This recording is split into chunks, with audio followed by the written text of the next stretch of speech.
来て、ゆったりですね、休んでいただくことができます。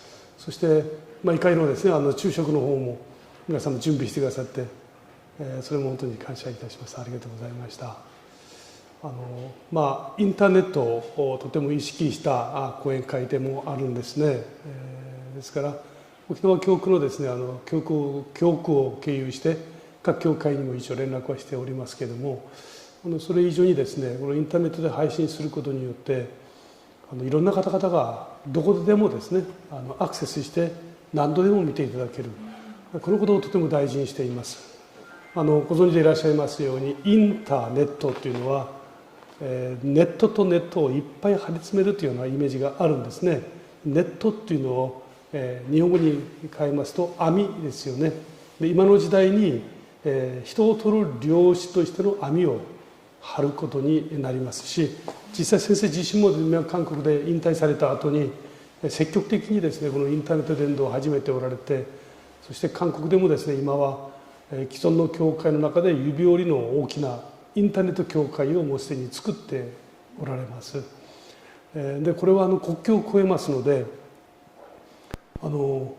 世界中の人々が先生が配信しているものを見ていますし、当然この働きをですね、今の時代に合わせた日本でのですね働きとしていきたいというふうにも思っておられます。こういう形でですね、まだ一歩ではありますけれども進めていくことができることを本当に感謝しています。それでは一言お祈りをして始めさせていただきます。主なる神様、祈ってまいりました。今の時代に必要なこのメッセージを告げるこのセミナーが3日目を迎えました。一つ一つ、この秘密を解きつつ進めていくことを心から感謝いたします。最後まで主が共にいてくださり、先生のご奉仕、またこのインターネット配信のこの役割をも主が見てを持って支えてくださって、那覇教会が今の時代に本当に担うべきこの働きを最後までしっかりと担っていき、また私たちももう一度この大切な預言の御言葉に目を開き、また心を開き、またこの言葉を私たちが理解し実践するのみならず、多くの方々に届けるその責任もしっかりと担っていくことができますように導きください。今日の3日目のメッセージ、初めから終わりまで主が共にいて導きくださいますよう、救い主イエスキリストの皆によってお祈りいたします。アーメン。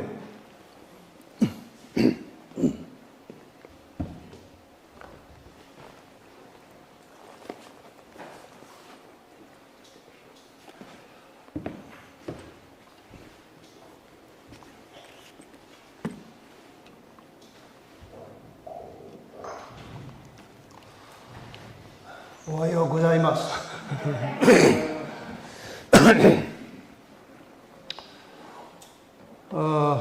설교하는 사람이 힘들까요? 듣는 사람이 힘들까요? ここでお話をメッセージを告げる人の方が大変でしょうか、聞く皆様の方が大変でしょうか。 듣는 사람이 훨씬 힘들어요. 聞く方の方がはるかに大変なんです、実はですね。 긴 시간 어려운 강의 하는데 여러분들 잘 졸지 않으시고 잘 들어주셔서 하나님께 감사합니다. この難しいですね、しかも長いこのメッセージを居眠りせずにですね、しっかりと聞いてくださって本当に感謝いたします。 오늘도 졸지 마시고 잘 들으시기 바랍니다. 今日も居眠りせずにですね、ちゃんと聞いていただきたいと思います。 하나님께서 왜 예언의 말씀을 주셨을까요? 神様はなぜ預言の言葉をくださったでしょうか。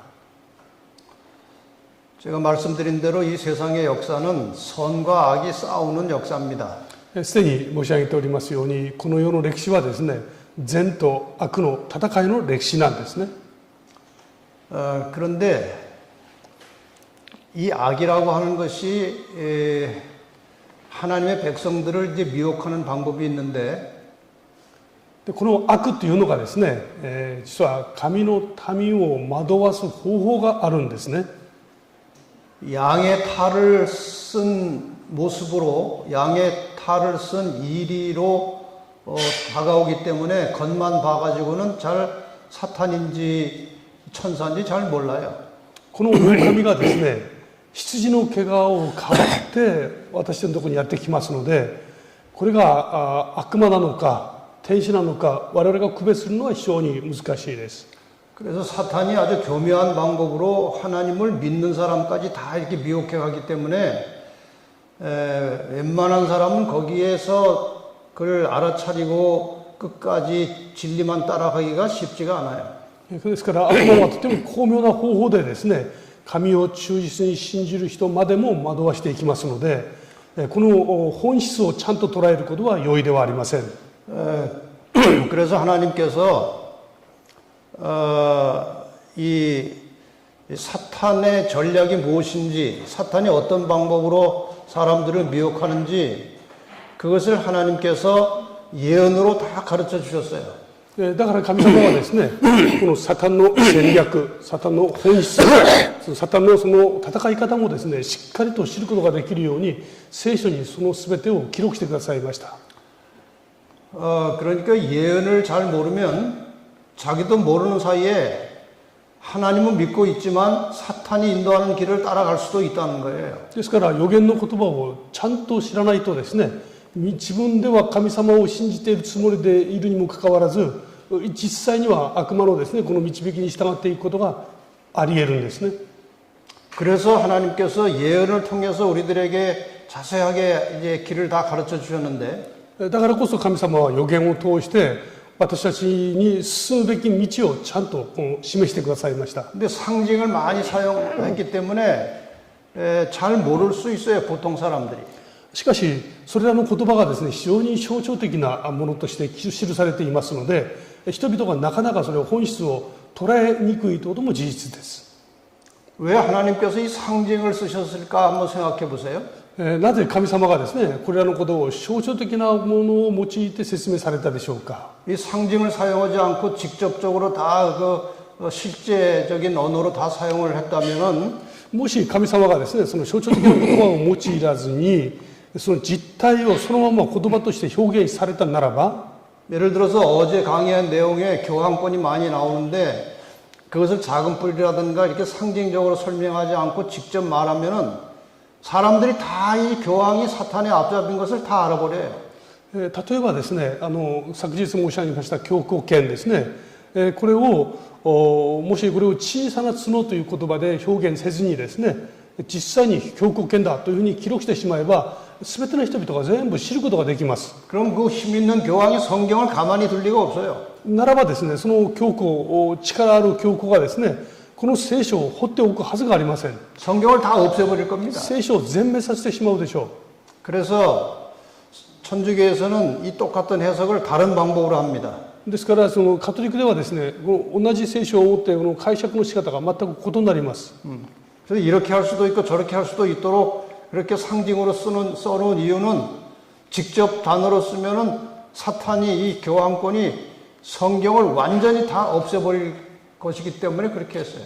この言葉を直接の言葉で用いたらですね、悪魔は間違いなくこの聖書を完全にこの世から消し去ったはずなんですね。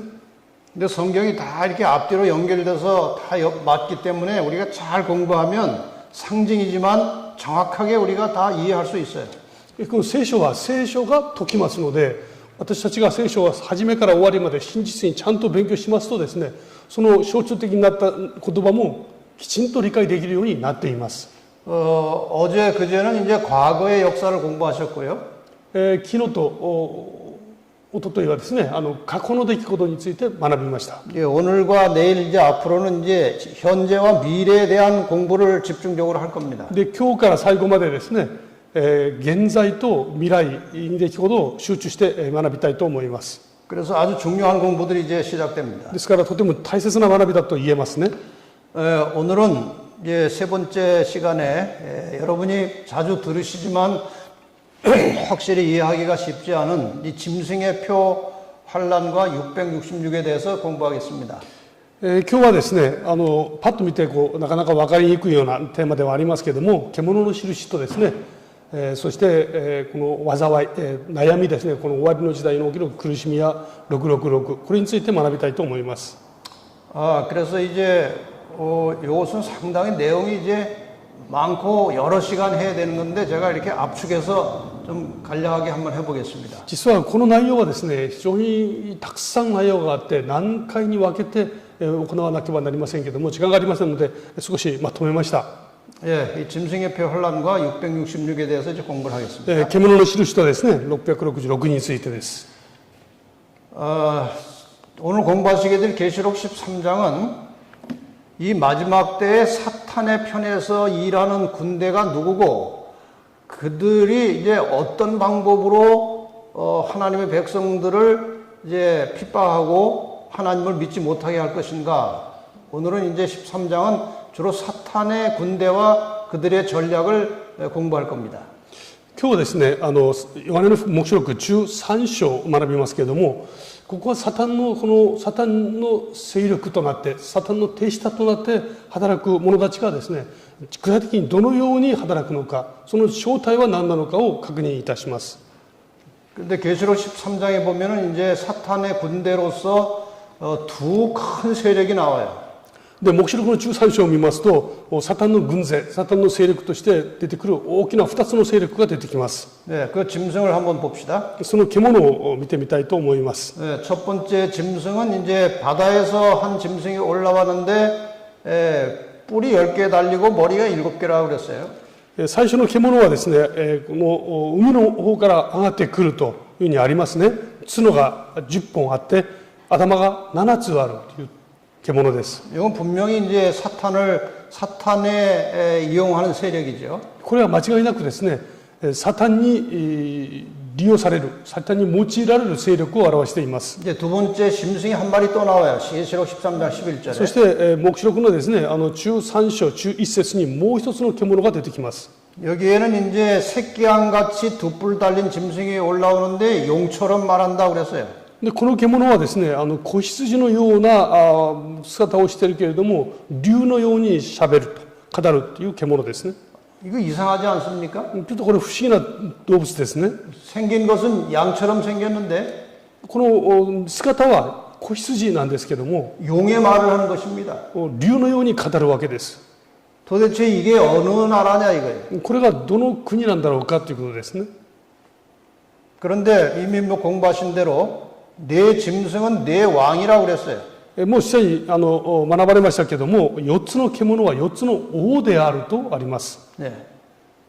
그러니까 이 두 마리 짐승은 어느 국가적인 세력을 가리키는 거예요. ですからこの2頭の獣はですね、ある国家的な勢力を表しています。 자, 오늘 두 마리 짐승에 대해서 공부를 좀 하려고 합니다. 今日はこの2頭の獣について学びたいと思います。 자, 이제 첫째 짐승에 대해서 좀 상세하게 공부하겠습니다. 最初にですね、最初の獣について詳細に確認します。 조금 더 자세히 보겠습니다. 詳細に見ていきますと、 한번 읽어보세요. 私はまだ一頭の獣が海から登ってくるのを見た。それには角が10本、豹に似ており、その足は熊の足のようで、その口は獅子のようであった。竜は自分の力と位と大いなる権威とをこのという文字が間違ってますね。この獣に与えた。失礼いたしました。 아주 복잡하게 생겼죠? とても複雑な獣ですね。 뿔이 10개 달렸고 角が10本ありますね。 표범처럼 생겼는데 豹に似てます。 발은 곰발이고 足は熊で、 입은 사자입이고 口は獅子ですね。 참 복잡하죠. とても複雑な獣です。 근데 누가 힘을 권세를 줬다고 그랬습니까? 誰が力を与えたでしょうか。 용이 이 짐승에게 힘을 줬다, 권세를 줬다고 그랬어요. 竜がこの獣にですね、権威を与えたというんですね。 이 용은 사탄입니다. 竜はサタンです。 여기 나온 짐승은 사탄이 이용하는 어떤 세력이에요. ですからここに出てくる獣はこのサタンによって用いられる獣です。 자, 다시 보겠습니다. 사자 입이고 곰발이고 표범처럼 생겼고 뿔이 10개 달렸고 ここ見てみますとですね、獅子のようで足の熊がですね、そして姿は豹で、そして10本の角があるんですね。 어제 공부한 거 생각나십니까? 昨日学びました。思い出されますでしょうか。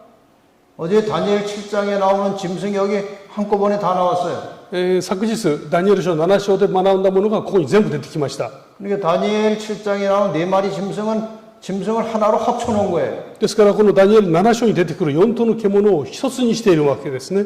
그래서 이 13장의 첫째 짐승은 이름이 없기 때문에 이 4마리 짐승을 하나로 합쳐 놓은 복합 짐승이다. 그렇게 이름을 짓겠습니다. ですからこの黙示録の13章の獣はですね、名前がついてませんので、黙示録13章のこの獣は4つの獣が複合してできた獣という名前をですね、つけます。 그런데 이 네 나라 다음에 마지막으로 올라온 또 하나의 큰 힘이 있었는데 그것이 작은 뿔이었어요. ところがですね、この4つの国の後に出てくる小さな勢力がありますね。この竜のように語る小さな角ですね。 그런데 어제 공부하실 때 그 작은 뿔에 대해서 다 죽은 것 같았는데 작은 뿔은 생명이 보존되어 있다고 그랬죠. 昨日確認いたしましたね。この小さな角がひどい傷を負って死んだと思われたが生き返ったということを確認いたしました。 다시 살아난다는 말이 작은 뿔이. ですからこの小さな角が蘇ってくることを表してますね。 근데 다시 살아날 때는 더 이상 이제 작은 뿔이 아니고 굉장히 큰 짐승으로 나타난다는 말인데 ところがこの小さな角がですね、蘇るときは小さな角ではなくて恐ろしいとんでもない勢力を持ったものとして出てくるわけです。 이 4마리 짐승을 합쳐놓은 그런 모습으로 나타나는 겁니다. でその姿が4頭の獣を合わせた一頭として巨大な力を持って出てきます。 예, 이런 뜻을 가지고 있어요. 4마리를 합친 こ 것은. れはこのような意味を持ちますね。 이 교황권은 바벨론의 우상 숭배도 받아들였고 この教皇権はバビロンのですね、偶像崇拝を受け入れて、 페르시아의 이방 종교의 제도들도 다 받아들였고 そしてペルシャの異様の宗教のその儀式なども全部そっくり受け入れて、 로마의 정치 제도를 그대로 이제 모방을 했고 そしてローマの政治制度もですね、そのまま模倣して、 그리스의 이교 철학까지 다 포함시켜서 そしてギリシャのですね、異教の哲学をも全部受け入れました。 아주 복잡한 교리를 만들어 놨어요. そして非常に複雑な教理を作り上げているわけです。 그래서 이 모든 여러 나라들의 특징들을 다 하나로 이제 합쳐가지고 등장한 것이 이 로마 교황권이에요. ですからそのようなですね、制度をすべて受け入れて、そして作り上げたものがですね、このローマの教国権であるわけですね。 네, 이렇게 해서 이제 이 교황의 권세가 역사의 종말에 다시 한번 나타날 것을 예언한 겁니다. でこれがこのローマのですね、教国権が歴史の終末にですね、もう一度こう出てくる、それを表しています。 그래서 요한계시록 13장 3절에 보면은 그 머리 하나가 상해서 죽게 된 것 같더니 상처가 나았다 그랬어요. そのことをこの黙示録の13章3節にはですね、その頭の一つ、頭の一つが死ぬほどの傷を受けたが、その致命的な傷も治って出てきたとあります。 예, 어제 공부하실 때 이제 교황 비오 6세가 1798년에 프랑스에 잡혀와서 이제 죽어서 없어진 줄 알았어요. 昨日確認をいたしましたね。ピオス6世がですね、フランスの国に連れて行かれて、そして、捕らえられて死んでいきました。 근데 지금 오늘 현실에 이 교황권은 다시 살아났어요. ところが我々が見るようにですね、この教国権は今まだ生きてるわけですね。 많은 사람들이 교황을 추앙하고 있어요. 多くの人々が崇拝しています。 언제부터 이렇게 되느냐? いつからこうなったでしょうか。 그게 1929년이에요. それが1929年なんですね。 1929년에 이ローマ 교황청이 있는 것은 이탈리아의 로마 안에 이제 그 바티칸이라는 데가 있는데 거기에 이제 로마 교황청 본부가 있어요. これはですね、ローマのですね、バチカンというところにそこに本部があります。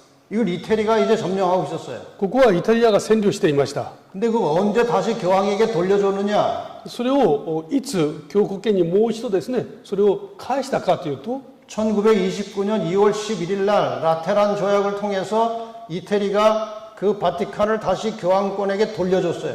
1929年2月11日にですね、ラテランという条約でそれを返したわけですね。文字がちょっと間違いがありました。 근데 그 지역하고 건물만 돌려준 게 아니고 하나의 국가로 인정해 줬어요.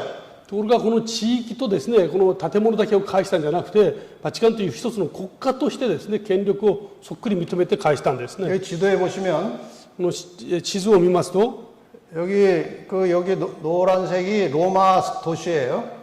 このですね、黄色く囲まれたところがこれローマのですね、町なんですね。 네, 근데 저기 빨간색이 바티칸인데 거기 하나의 나라예요. ところがその赤く記されているところがありますね。赤くされているのがあれが一つの国なんですね。バチカンと言います。 이 조그만 지역이 하나의 나라로 존재한다는 거예요. ですからこの小さなエリアがですね、一つの国家として存在しています。 이상하지 않습니까? 不思議なんですよね。 그런데 계시록 13장에 짐승으로 나타났고 짐승은 나라나 국가를 말하는 거예요. ところが、その黙示録で言うようにですね、この獣はですね、国家、国を表していますね。 그래서 이제 이 교황은 천주교의 우두머리일 뿐만 아니라 이 바티칸이라는 조그만 나라의 왕이에요. ですからこの教皇というのは、カトリック教会のですね、この元首、宗教のリーダーだけじゃなくて国家のですねリーダーでもあるわけです。 그런데 조그만 나라하고 지금 현재 그 바티칸의 인구는 1000명도 안 돼요. で実際にこのバチカンって小さな国ですし、この中に住んでいる人の人口のですね1000人もなりません。 근데 전 세계에 14억의 카톨릭 교인이 있어요. ところが全世界に14億の信者がいます。 카톨릭에 들어가서 그 영세를 받는 순간에 자기 나라 국적이 물론 있지만 이 바티칸이라고 하는 나라에 또 하나의 국적을 갖게 되는 게 본인들은 다 모르지만 바티칸에서는 그 사람들이 바티칸 나라의 국민이에요. 例えばカトリックの信者になってですね、洗礼を受けて洗礼名を受けますね。そうすると実はですね、本人はそういうのを知りませんけども、自分の国籍を持っていると同時にバチカンのですね、この国の国民となっていくわけですね。 그래서 그 14억 인구와 함께 전 세계 모든 사람들에게 어마어마한 영향력을 미치는 힘 있는 왕이 된 거예요. ですからこのちっちゃいながらですね、世界14億の国民を持つ大きな力をですね、力と影響力を持つ存在となりますね。 여러분 이 그림을 잘 보세요. この絵を見てください。 너무나 이상하지 않습니까? 不思議ですよね。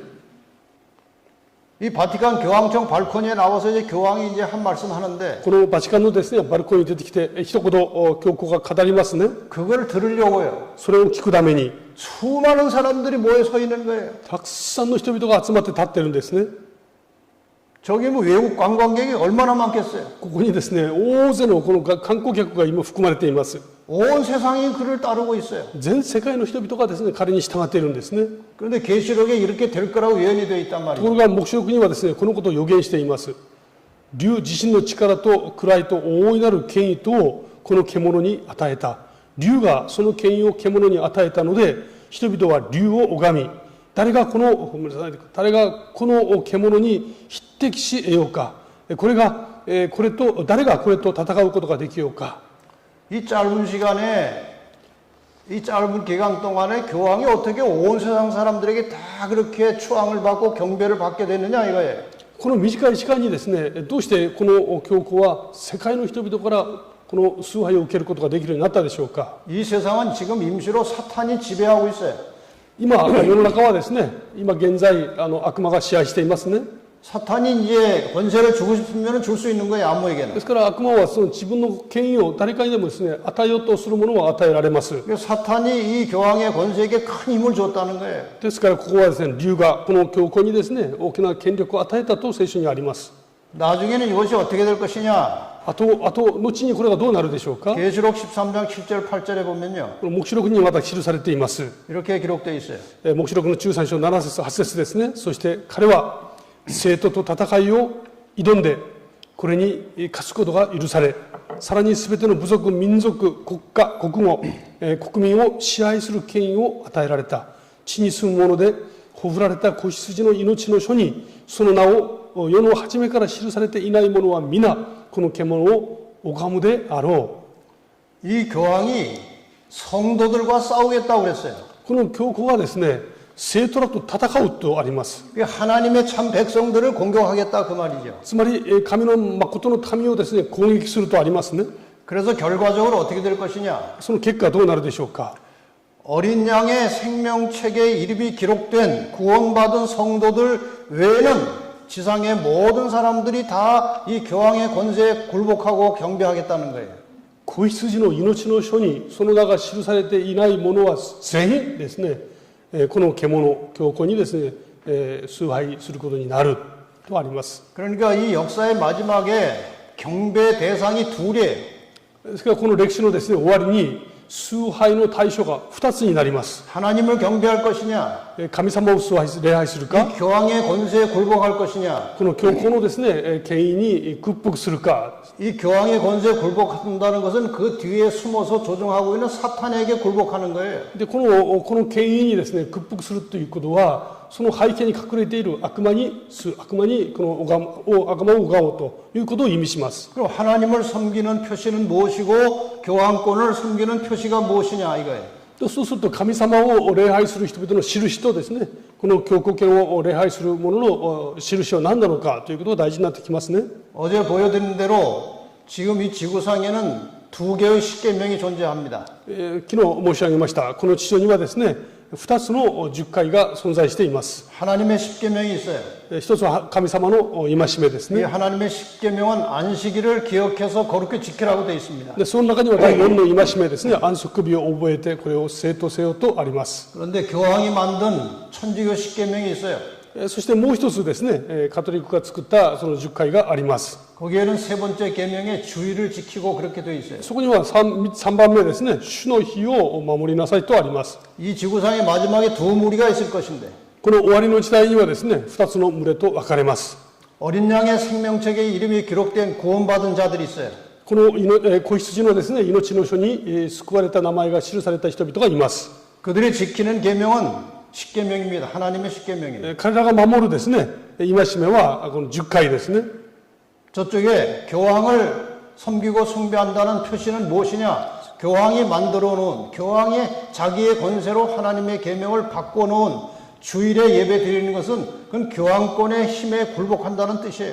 そしてこのカトリックの10回ですね、記されている戒めを守るということは、これは獣ですね、教皇にその屈服することを意味します。 야, 이렇게 해서 이 지구 역사의 종말에 온 세상 모든 사람들은 이것이냐 저것이냐 둘 중에 하나를 선택해야 됩니다. ですから終わりの時代、人々はですね、どっちかを選ぶ選択せざるを得なくなります。 안식일과 하나님을 선택할 것이냐? 安息日と神様を、誠の神様を選択するのか、 일요일에 굴복함으로 교황권에게 이제 경배할 것이냐? この日曜日礼拝することによって教皇権にですね、屈服するかです。 이 일을 이제 우리는 결국 선택을 해서 자기의 운명을 결정하는 것입니다. このことを通して選択し、そして運命を決定づけることになります。 그런데 이것을 말로 해서 안 들으면은 힘으로 해야 돼요. ところがこれはですね、言葉でイメージしてそれに従わなければ力が加わることになりますね。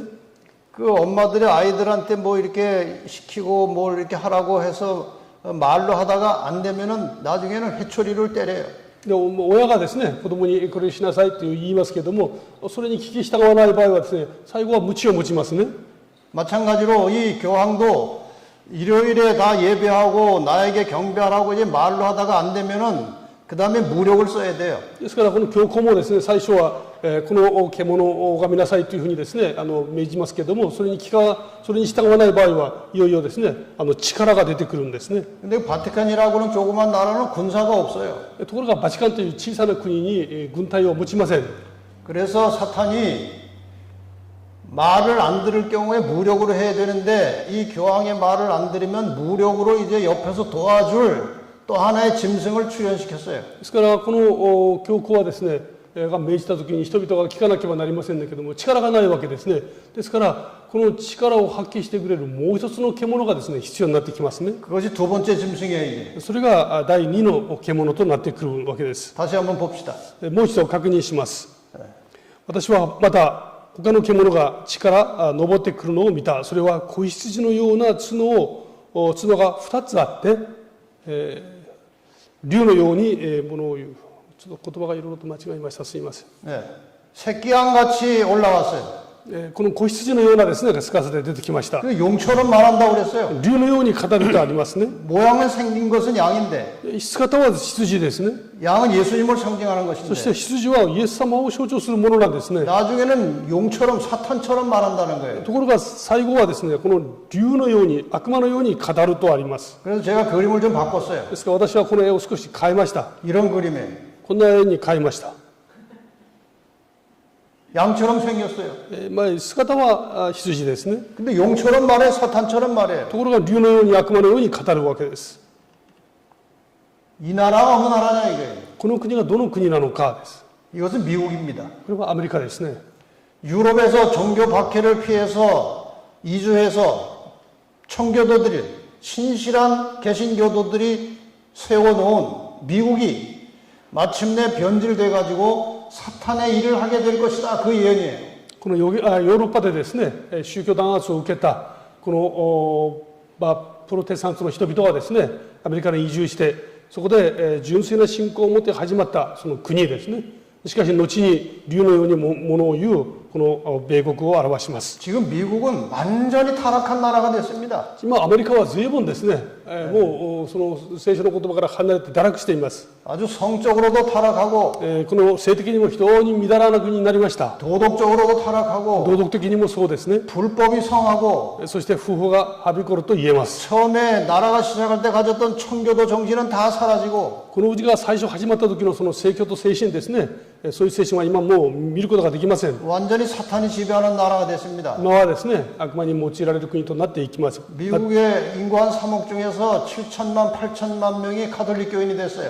アメリカのですね、3億を超えるその人口の中からですね、7、8000万の人々がカトリックの信者になりました。 가톨릭의 힘이 지금 미국을 이렇게 뒤에서 조정하고 있어요. ですからカトリックのこの影響力はアメリカの中でも大きいですね。 12절에 보면 이 새끼양같이 생긴 짐승이 무슨 일을 한다고 돼 있어요. この12節を見ますとですね、先の獣の持つすべての権力をその前で働かせた。また地と地に住む人々に致命的な傷が癒された先の獣を拝ませた。 그러니까 이 두 번째 나온 새끼양 같은 짐승, 미국이 먼저 나온 짐승, 이 교황권의 권세를 다 대신 실행을 해주고 이 세상 모든 사람들이 그 교황의 권세에 경배하도록 해주겠다 그 말이에요. この羊のように始まったこの国がですね、傷がついて致命的な傷を死んで、そして後によみがえったあの獣、この獣に全世界の人々が拝むようにしてあげると言ってるわけですね。 이건 상식적으로 잘 맞지 않는 예언이었습니다. この予言はですね、一般的に常識的にあまりふさわしくないと思われるような予言でした。 미국은 이 청교도 정신으로 시작된 개신교 국가예요. このアメリカはですね、そもそもがこの聖教と精神を持って始まったプロテスタント国家だったんですね。 미국은 헌법상 이 교황과 이렇게 친교를 수교를 못하게 돼 있어요. ですからアメリカの憲法上ですね、この教皇と主皇、この交わりを深く持つということがですね、認められないような国だったんですね。 그런데 성경 예언은 둘이 힘을 합치겠다 그랬어요. ところが聖書の予言はこの2つがしっかりと力を合わせるとあります。 그런데 이런 일이 이제 시작된 겁니다. そして次のようなことが起こるわけですね。 지금 보시는 여기 타임, 미국의 유명한 타임 잡지가 1992년에 나온 건데 これ1992年に発行されたタイム誌ですけども、 여기 92년에 당시가 아니고 그 전에 1992년에는 다른 대통령인데 이 기사 내용이 언제 기사 내용인가 하면은 1982년의 내용이었어요. この1992年に発行されたこの雑誌はですね、この時はもう大統領はすでに変わっていますけども、この記事の内容はですね、1982年の内容が記事となっています。 그게 1982년에 그 당시 교황 요한 바오로 2세와 미국 그 당시 미국 대통령 레이건이 몰래 바티칸에 가가지고 교황청에서 요한 바오로 2세를 만나가지고 아주 비밀리에 동맹을 맺었어요. 그 동맹을 맺은 다음에 동구의 공산권들이 다 무너져 버렸어요. この1982年にですね、当時の大統領レーガンがですね、国費でバチカンに行ってですね、そこで教皇と会ったんですね。そして同盟を結んで、そして東欧の共産圏が全部崩壊させてしまったんですね。 1982년에 이런 사건이 있었는데 계속 사람들이 비밀을 지켰어요.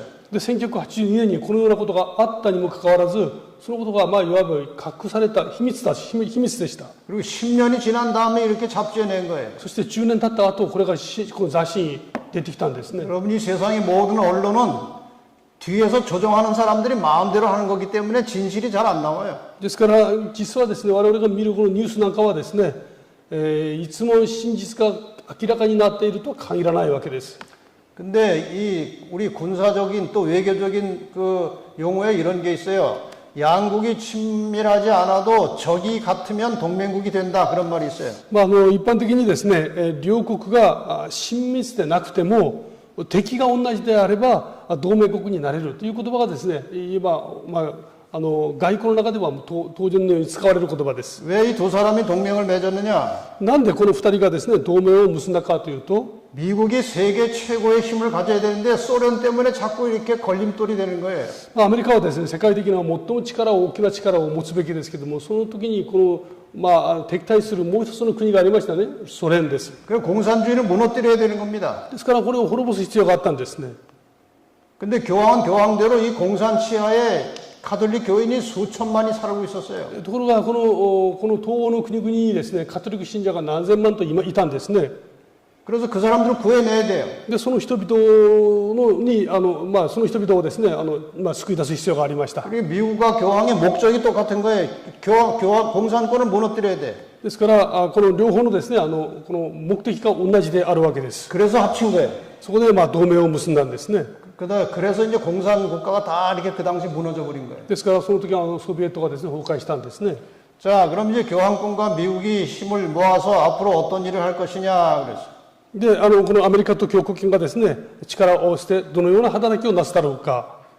계시록 13장 14절에 보면 이런 말씀이 나와요. 黙示録の13章14節を見ますと、地に住む人々を惑わし、かつ剣の傷を受けてなおも生きているこの先の獣の像を作ることを地に住む人々に命じた。 그 짐승을 위해서 우상을 만들라는 말이 무슨 말인가? この獣のための偶像を作るということがどういう意味なんだろうか。 조금 어려운 부분이긴 한데 설명을 좀 드리겠습니다. これは実はちょっと難しい言葉なので説明を申し上げますね。 여기 우상이라고 된 말은 이제 헬라어 원어로 에이콘이에요. この偶像という言葉はですね、ギリシャ語でエイコンと言います。 네, 이 에이콘이라는 말은 뭐 비슷한 것, 형상, 이미지 그런 뜻이에요. この意味はですね、似ているもの、姿、イメージという意味を持ちます。 그러니까 미국에 이제 어떤 단체들이 만들어질 것이냐 하면은 짐승 교황권과 동일한 목적을 가지고 활동하는 조직체들이 미국에서 생겨날 것이다 그런 뜻이에요. このことはですね、このアメリカで教皇権と同じ目的を持って活動する組織たちが生まれてくることを示唆しています。 제가 이렇게 설명드리면 여러분이 좀 짐승의 우상을 이해할 수 있을 겁니다. このようにですね、考えてこのような視点で見ますと、初めてこの獣の像という言葉の意味がですね、分かるようになります。 예, 중세 시대를 예를 들어보겠습니다. 中世時代にはこういうことがありました。 중세 시대의 교회가 기독교가 타락했어요. 中世時代ですね、キリスト教が堕落しました。 이 타락한 기독교하고 로마의 정치가 이렇게 합쳐지면서 でそことですね、ローマの政治が一致合併していきますね。 여기에서 태어난 게 가톨릭이에요. でここで生まれたのがカトリック教会です。 그런데 이 종말 시대에는 ところが終わりの時代ですね、 이 개신교가 또 타락을 했습니다.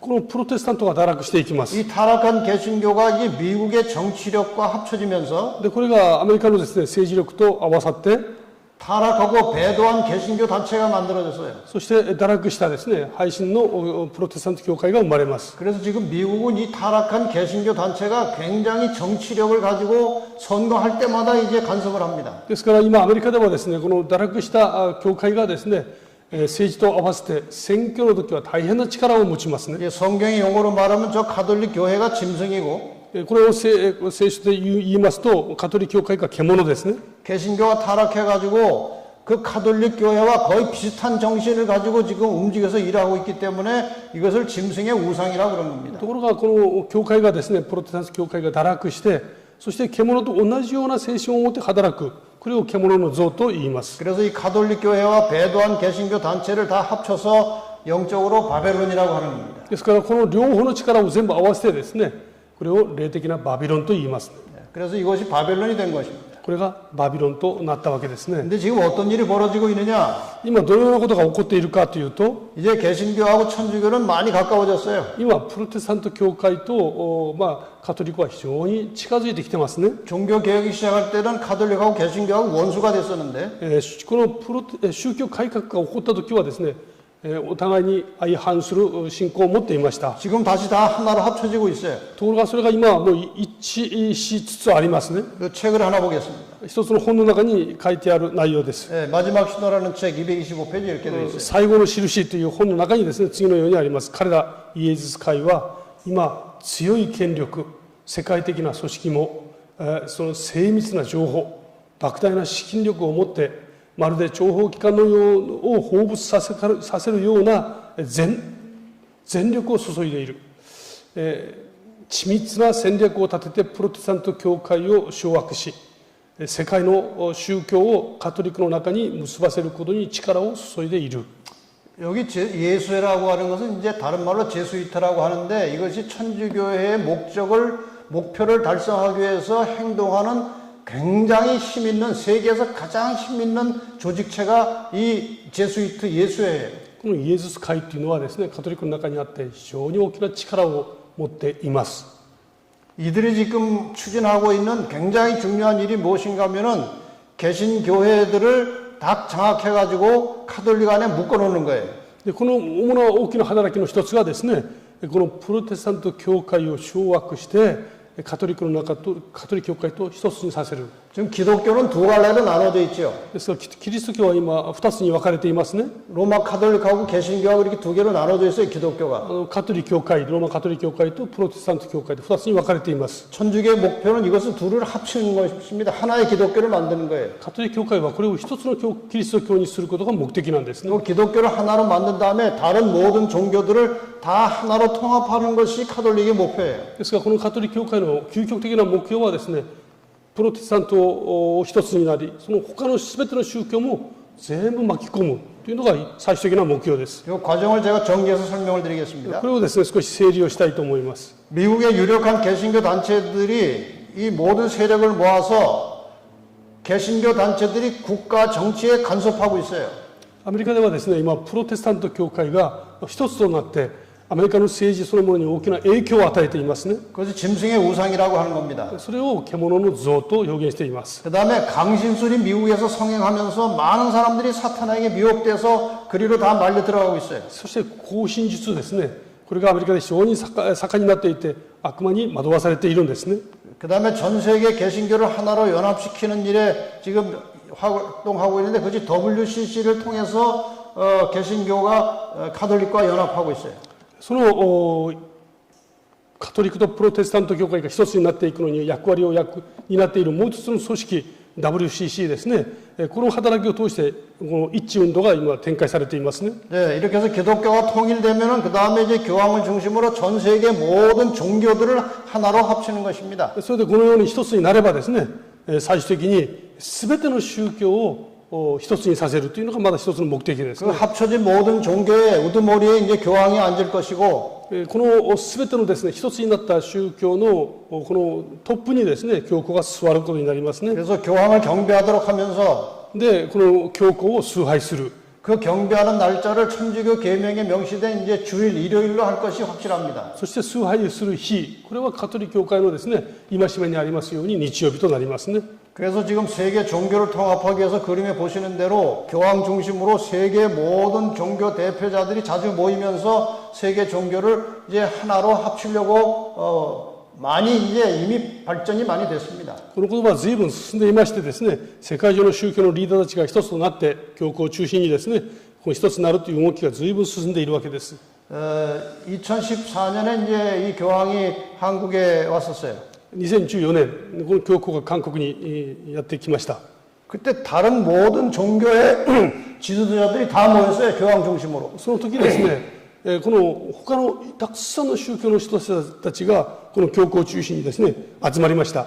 교황은 가는 데마다 종교를 하나로 합치려고 하는 거예요. ですからこの教皇は行く場所でですね宗教全体を一つにしようとしています。 네, 이제 드디어 이제 종교를 이제 하나로 합치는 일이 일어나는데 이제 이걸 잘 보시기 바랍니다. で宗教をですね一つにするっていう教会一致運動ですね。これが進んでいきますけれども、 지금 개신교회가 이렇게 있어요. 最初はですねプロテスタント教会です。 그 다음에 천주교가 있어요. そしてカトリック教会がありますね。この感じ。 그 다음에 굉장히 힘을 가지고 종교 인구가 많은 종교가 이슬람이에요. そして、その信仰の人口を持っているイスラム教ですね。 근데 수는 많지 않지만 경제적으로 또 여러 면에서 굉장한 힘을 가지고 있는 종교가 유대교예요. そして数は多くないですけれども、この大きなですね、資金力、経済力を持っているのがイスラム教ですね、ユダヤ教です。 근데 개신교가 지금 전체적으로 12억 정도 돼, 세계적으로. で、プロテスタントが今世界的に12億人ぐらいになります。 천주교회가 14억이에요. カトリック教会は14億ですね。 이슬람이 제일 많아요. 19억입니다. イスラムは19億と言われています。 그리고 유대교는 이제 1,400명밖에 안 돼요. で、ユダヤ教は、これ1400万人ですね。 근데 이 종교 인구를 다 합치면요 45억이에요. ところがこの全部合わせるとですね、45億になります。 세계 인구의 절반이 훨씬 넘어요. 世界人口のですね、半分をはるかに超えますね。 그러니까 이 종교들이 합쳐 놓으면 굉장한 힘을 가지게 되는 거예요. ですからこの宗教が一つになりますと、莫大な力を持つことになります。 그래서 이민지의 이 교황의 권세가 개신교는 거의 다 하나로 묶어서 하나의 기독교로 만들고 있어요. ですからこのプロテスタント教会はですね、随分今も一致運動が進んでいますね。 그리고 이슬람까지 합쳐 놓으면 굉장한 힘이 생기는 거예요. そこでイスラムを合わせるともう大きな力になります。 근데 여러분 그런 일이 지금 진행됐어요. ところがそういうことが今どんどん進んでいます。 영어로 이 크리슬람이라는 말을 들어보셨어요? 英語でクリスラムという言葉をお聞きになったことありますでしょうか。 두 단어가 합쳐진 거예요. 二つの言葉が一つになっていますね。 그리스도, 크라이스트하고 イエス・キリストですね。キリストです。クライスト。 이슬람하고 합쳐놓은 거예요. 이 단어가요. イスラムという言葉が一つになっていますね。 그래서 기독교, 이슬람이 합쳐져서 하나의 세계 종교를 만들자는 목표예요. そして一つの世界的な宗教を作るということが目標になっていますね。 그런데 말이에요. 이것이 오늘 우리의 현실 속에서 이루어지고 있다는 거예요. ところが今現実的にそれがですね、どんどん進んでいます。 올해 이런 일이 벌어졌어요. もう今年こういうことが起こりました。 그동안 물론 많은 준비를 해왔겠죠. 今までたくさんの準備を進めてきましたね。 이거 한번 딱 읽어보세요. ちょっと読んでみたいと思います。2019年2月4日、アラブ首長国連邦アブダビでカトリックフランチェスコ教皇とイスラムのアメドエルタイ部下アブラハムファミリーハウスで建築を合意して宗教統合と和解のための共同宣言文が発表された後、この年の秋にファミリーハウスを着工した。2023年1月に建物を完成し、2月16日に竣工式を行い、2月19日日曜日に統合礼拝を捧げたあります。 여러분, 아랍에미리트는 이슬람 국가예요. アラブエミリートはこれイスラム教国家ですね。 거기 수도가 아부다비. そこの首都がですね、アブダビです。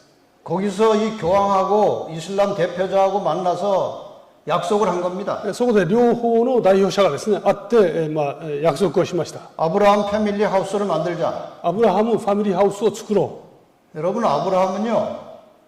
アブラハムという人物はですね、 그 모든 기독교인들의 믿음의 조상이에요. 그렇죠? すべてのこのクリスチャンたちの信仰の父ですね。 그 다음에 이슬람은요, 아브라함의 아들 이스마엘의 후손들이에요. そしてこのイスラム教徒たちはですね、アブラハムの子供イシュマエルの子孫たちです。 그 다음에 유대교는요, 아브라함의 아들 이삭의 후손들이에요. そしてユダヤ教はですね、アブラハムの子イサクの子孫ですね。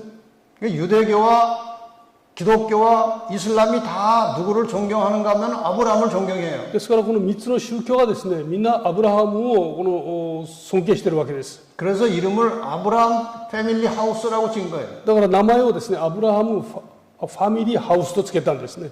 그런데 이것이 다 올해 초에 완성이 된 겁니다. 이 건물들이. ところが今年1月にですね、それが完成しました。 아랍에미리트에 이런 건물이 만들어졌어요. アラブエミリートにですね、このような建物が完成しました。 저기 왼쪽에 있는 게 유대교 회당이에요. 左側にあるのがユダヤの教会堂ですね。 저쪽에 있는 게 이슬람 사원이고 で、向こうにあるのがイスラムの寺院です。 여기 기독교 교회입니다. そして右にあるのがキリスト教の教会ですね。 상징적으로 이제 하나가 됐다는 뜻이에요. これが象徴的にですね、一つになりましたということを表しています。 그것을 완성하고 난 다음에 첫 공동 예배를 일요일에 드렸다는 겁니다. で、これをですね、完成して最初のですね、記念礼拝を日曜日に捧げました。 이슬람의 예배일은 금요일입니다. イスラムのですね、礼拝日は金曜日です。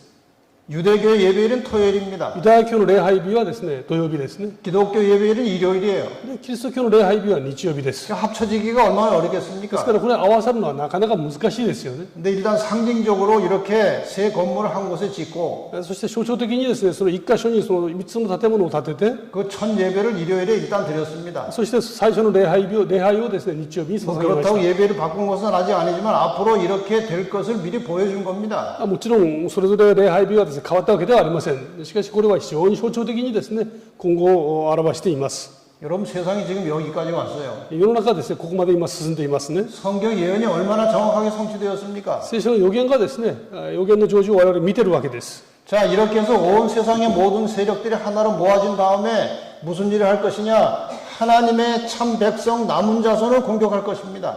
で、これらの力がですね、合わさった後に何が起こるかというと、神の民を攻撃するとありますね。 자, 이 그림 어제 보신 거 한번 봅시다. 昨日見ていただいた絵ですけれども、 구약의 이스라엘을 세상의 여러 나라들이 공격을 했습니다. 旧約のイスラエルをですね、世界のいろんな国々が攻撃します。 신약의 교회와 성도들을 이제 교황권이 공격을 했습니다. そして新約のですね、教会を教皇権が攻撃してきました。 교황권이 1798년에 일단 망했어요. で、この教皇権がですね、1798年に一回、滅びるわけですね。 그 이후에 1800년대 남은 자손이 이 땅에 태어났습니다. 하나님의 계명 지키는 남은 자손들이 태어났어요. その中からですね、神様の戒めを守る神様残りの民が生まれます。 이 자손들을 과연 누가 공격도 할 것이냐 이거예요. ところがこの残りの民を誰が攻撃するんだろうかです。 요게 이제 계시록 13장에 나오는 이 두 짐승이 힘을 모아서 세상을 하나로 연합시켜서 남은 자손들을 공격할 것인데 で、これがですね、黙示録の13章ですね、出てくる獣と二頭の獣がですね、力を合わせて残りの民を攻撃するわけですよ。 그것이 이제 교황권과 미국을 합쳐서 세상이 이제 하나가 돼서 하나님의 백성들을 공격할 것이다 그 말이에요. それが教皇権とですね、アメリカ、これが一つとなって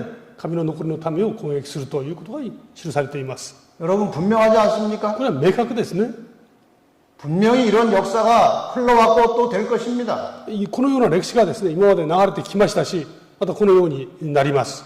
그래서 이 세상의 악의 세력이 하나님의 백성들을 공격할 때 나타나는 악의 모든 세력은 짐승으로 다 나온 거예요. ですから、この神のですね、民が歴史をこうずっと記されていますけれども、この神の民を攻撃するすべての勢力は獣として記されています。 이 짐승들이 계속해서 쭉 올라오면서 하나님의 백성들을 공격해 왔고 앞으로도 이렇게 할 것입니다. この獣がですね、時代に応じて生まれてきて、この神の民を攻撃してきましたし、これからも、ずっとですね、このようなことが継続されます。 이해가 되시죠? 理解されましたでしょうか？ 이렇게 역사가 이제 갈 겁니다. 歴史がこのように流れていきます。 성경의 예언은 언제나 정확하게 시대마다 성취가 되어 왔어요. この聖書の予言というのはですね、各時代に応じて明確に記されてまいりました。 자, 그럼 여러분이 이제 궁금해하시는 짐승의 표는 무엇이고 짐승의 표를 받는다는 게 뭐냐 이걸 공부를 하겠습니다. 最後にですね、獣の印とは何か。 여기 짐승은 이 짐승의 표가 뭔지 알려면 짐승을 제대로 이해를 해야 돼요. この獣の印というのは何かということを知るためには、この獣とは何か、誰かということを知る必要があります。 지금까지 공부하신 대로 계시록에 나타난 첫 번째 짐승은 교황권을 상징하는 것입니다. 今ですね、黙示録13章に出てくる獣ですね、これは教皇権を記します。 16절에 보면 이렇게 나와요. 16節を見ますとこうあります。 그래서 저가 할 때 저는 새끼양 미국을 가리키는 거예요. ここで私がという言葉が出てきますけれども、これは小さな角ですね、小さな、ちょっと読んでみます。小さき者にも大いなる者にも、富める者にも貧しき者にも、自由人にも奴隷にも、すべての人々にその右の手、あるいは額に刻印を押させ、 여기서 이제 짐승의 표라고 하는 말을 만들어낸 것입니다. ここで獣の印という言葉が生まれてきますね。 짐승의 표라는 것은 교황권의 표시를 말하는 거예요. この獣の印というのは、教皇権を表す印ですね。 이 교황권을 상징하는 표시가 무엇이냐 이거예요. この教皇権を表す印とは何かですね。 교황권의 권세와 교황권의 힘을 상징하는 표시가 무엇이냐.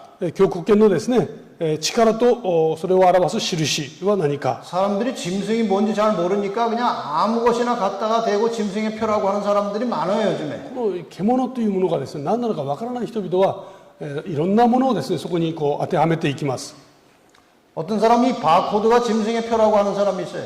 ある人はですね、このバーコードがその印だっていう人もいますね。 이 교황하고 아무 상관이 없어요. これは教皇と何の関係もありません。 어떤 사람이 레이저를 가지고 이마에다가 뭘 이렇게 표시를 할 것이다. 또 그런 사람도 있어요. ある人々はですね、頭に何かこうレーザーでなんか印をつけるなんていう人もいます。 이마에 입 맞는다고 그랬으니까.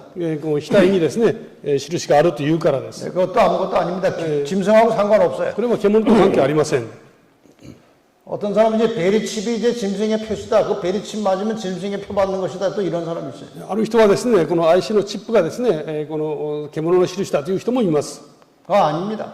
それは違います。 그 교황하고 관계가 있어야 돼요. 이 짐승의 표는. この獣の印は教皇と関係がある必要があります。 어떤 사람이 이제 코로나 백신 맞으라고 그러니까 이 백신 맞으면 짐승의 표 받는 것이다. 그런 사람이 あ 있어요. る人々はですね、コロナのワクチンがですね、その印だという人もいますけども、 이 교황하고 아무 상관없어요. 教皇と何の関係もありません。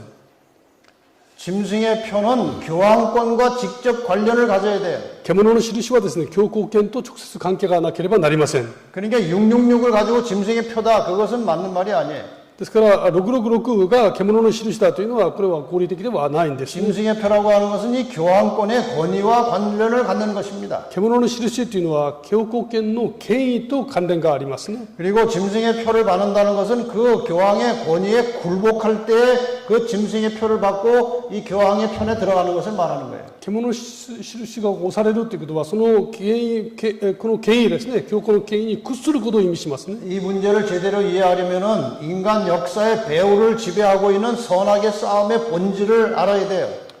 結構複雑ですけども、これを正しく理解するためにはですね、この歴史の善と悪の戦いの本質を理解する必要があります。 하나님과 사탄 사이에 벌어지고 있는 이 선악의 싸움은 경배 싸움이에요.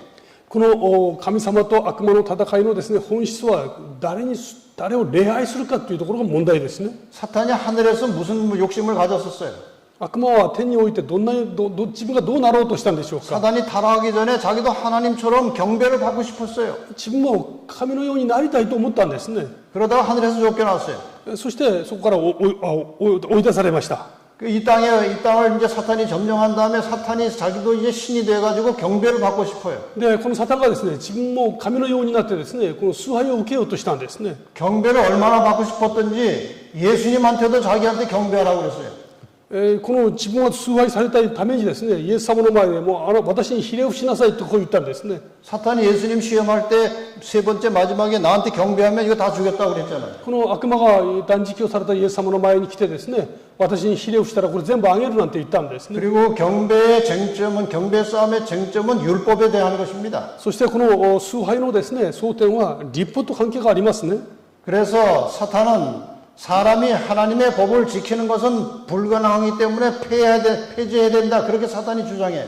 サタンはですね、人間が神様に従うことは不可能なので、律法は廃棄すべきだと主張します。 그래서 오늘날 많은 사람들이 사탄이 이제 사람들을 충동시켜서 계명이 자꾸 폐했다고 얘기하는데 계명은 절대로 폐하는 게 아니에요. 結構多くの人々がですね、この時代神様の戒めは廃棄されたという人がいるんですね。 神様の律法は決して廃棄されるものではありません。 여러분 계명에 폐했다면 계명에 적혀 있는 우상을 만들지 말라. 우상 섬겨도 괜찮아요. 계명이 폐해지면.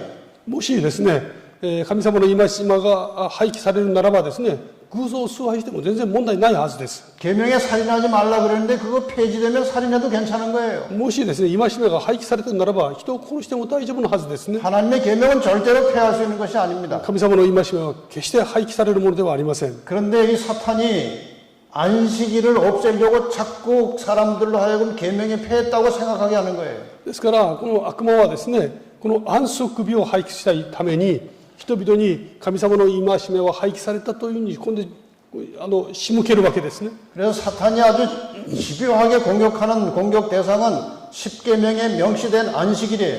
ですからサタンがですね、集中的に攻撃する戒め、これは第4の戒めなんです。 그래서 사탄이 이 종교 암흑 시대의 교황권을 통해서 십계명에 명시된 안식일을 폐하고 하나님의 계명도 바꿨어요.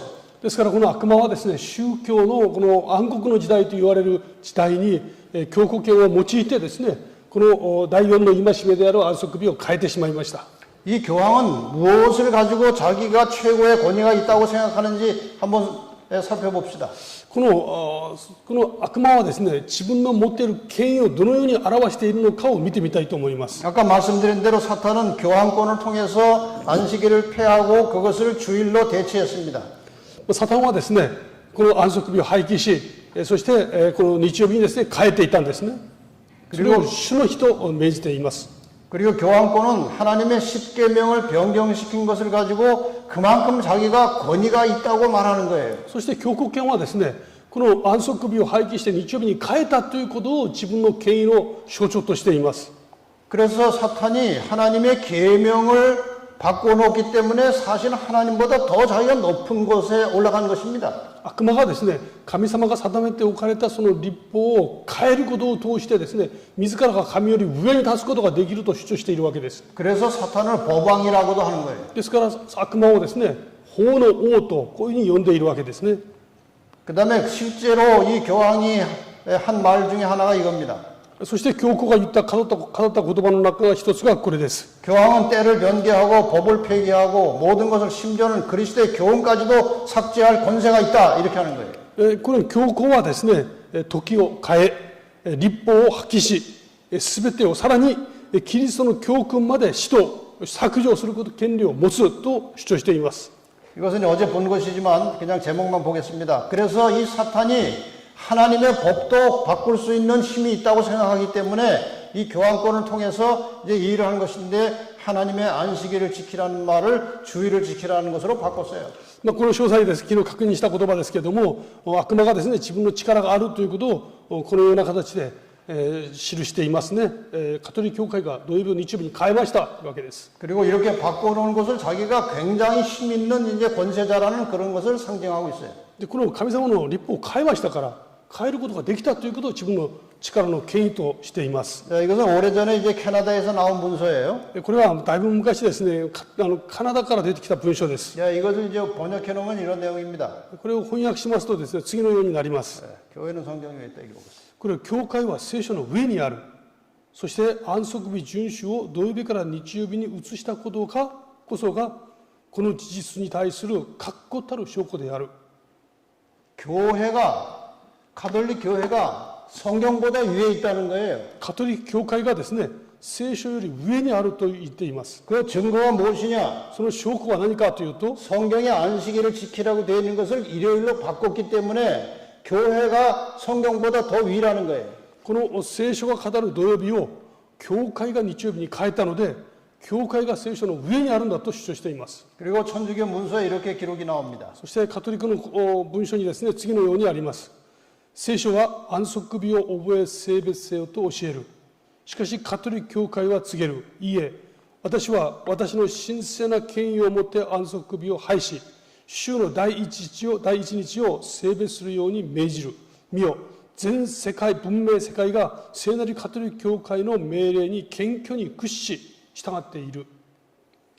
전 세계가 다 일요일에 지금 휴무를 합니다. 대체로. 世界的にですね、大体もう日曜日は休みになっています。 법으로 아직 강요하진 않지만 일요일에 대개 다 쉽니다. 法律でですね、それを強要しているわけではありませんけれども、みんな土曜日、日曜日は休みに公になっています。 이것을 가지고 전 문명 세계가 천주교의 명령에 공손히 굴복한다 이렇게 생각하는 거예요. でこれをですね、全文明世界がカトリック教会の命令に従っているんだと言っていますね。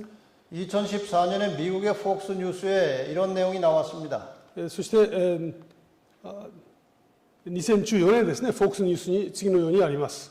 교황이 이제 이렇게 말하는 거예요. 教皇の言葉ですね。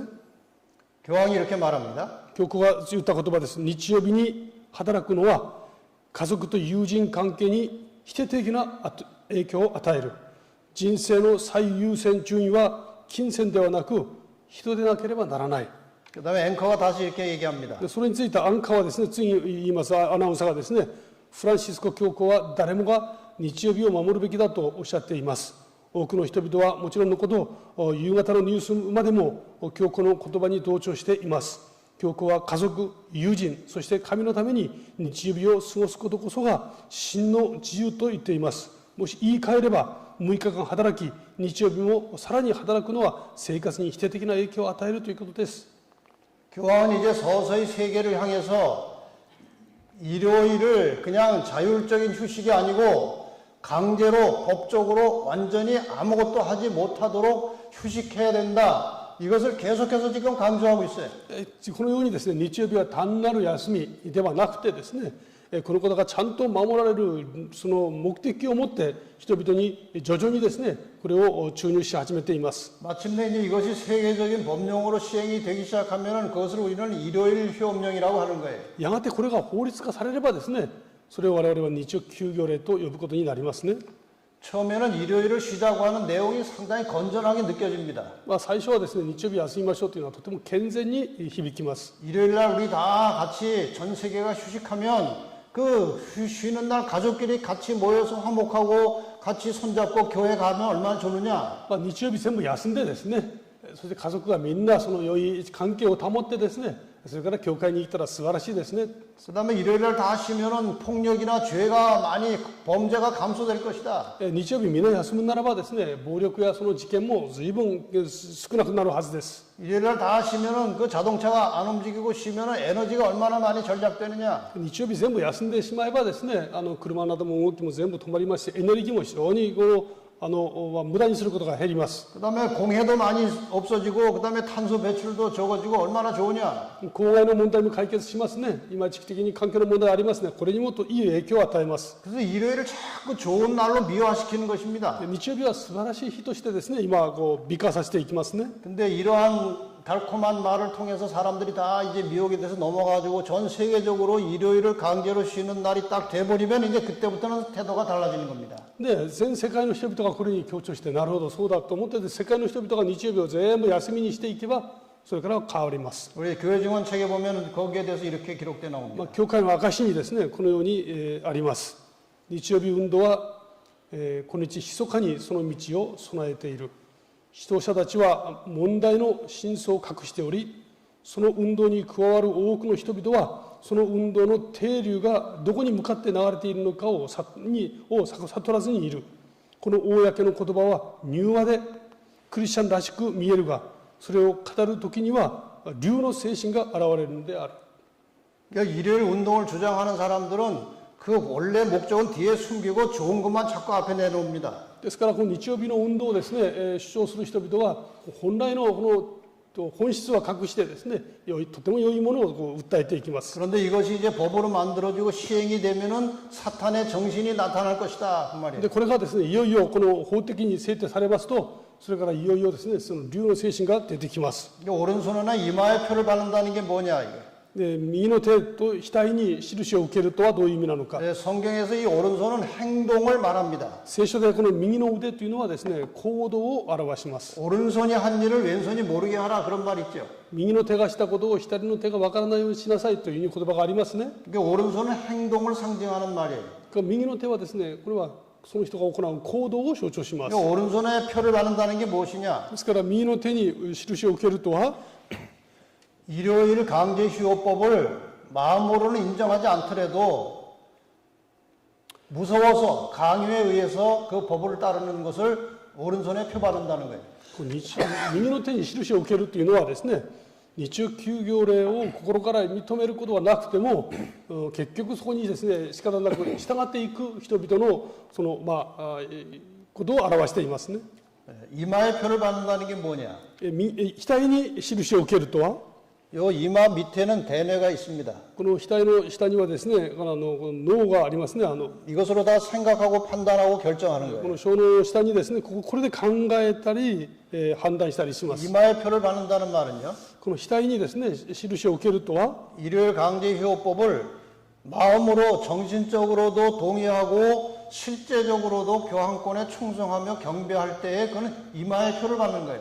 この日曜休業令を精神的に同意して、そして教国権にですね、忠実に従うということが、この額に印を受けることを意味します。 그러니까 원하든지 원하지 않든지 간에 일단 겉으로 봐서 이 교황의 권세에 굴복 교황이가 만들어 놓은 그 일요일 강제 휴업에 굴복하고 따라가고 교황을 경배하면 그것이 곧 짐승의 표를 받는 것이라 그런 말이에요. ですからその、賛成反対はともかくですね、これに従って生きる人々、これが、この印を受けることを表しています 네, ね。 우리 복음전도 책에 보면 짐승의 표를 받는다는 것을 이렇게 설명하고 있습니다. 私たちの証の踏みにはですね、次のようにあります。獣の刻印を押されるということについてですね、また誰一人、獣の刻印を受けた者はいない。すべての教会に真のクリスチャンたちがいるが、ローマカトリック教会も例外ではない。彼らは光を受け入れ、第四の戒めに対する義務を悟るまでは誰もが罪に定められることはない。しかし、偽りの安息日を強要する法令が発令され、偽りと真のものを明確に区別する線が引かれるであろう。その時にも継続して第四の戒めを犯す者たちは獣の印を受けることになる。 이것은 아주 상당히 정확한 설명이에요. これはとてもですね、明確な説明なんですね。 지금 현재 아직 짐승의 표 받은 사람은 없어요. 今ですね、獣の印を受けた者はいません。 근데 일요일 강제 휴업법이 만들어지고 그것이 이제 공포가 되고 시행이 시작될 때 でしかしこの日曜休られてそれが施行されていくときには 거기에 굴복하지 않고 하나님의 계명과 안식일을 지키는 사람들에게 핍박이 옵니다. それに従わずにですね、安息日を守り抜く人々に迫害がやってきます。 어쩌면 매매도 못하게 할지도 모르고 もしかしたらですね、売買ができなくなるかもしれませんし、 그 일요일 강제 휴업법을 따르지 않고 다른 날 예배드리고 교황의 권세에 굴복하지 않은 자들에게 핍박이 올 겁니다. その法律に従わずにですね、他の日に礼拝したり、この教皇の言葉に従わない人々に迫害がやってくるでしょ 온 세상 사람들의 이제 주목거리가 되는 거예요. う。そうなりますと全世界の人々のですね、注目の的になりますね。 저 사람들은 왜 말을 안 들을까? あの人々はなぜこの言葉に従わないんだろうか。 왜 이 일요일 휴업법이 좋은 건데 왜 말을 안 듣냐 그 말이에요. この日曜休業令って素晴らしい法律なのになんで逆らうんだろうか。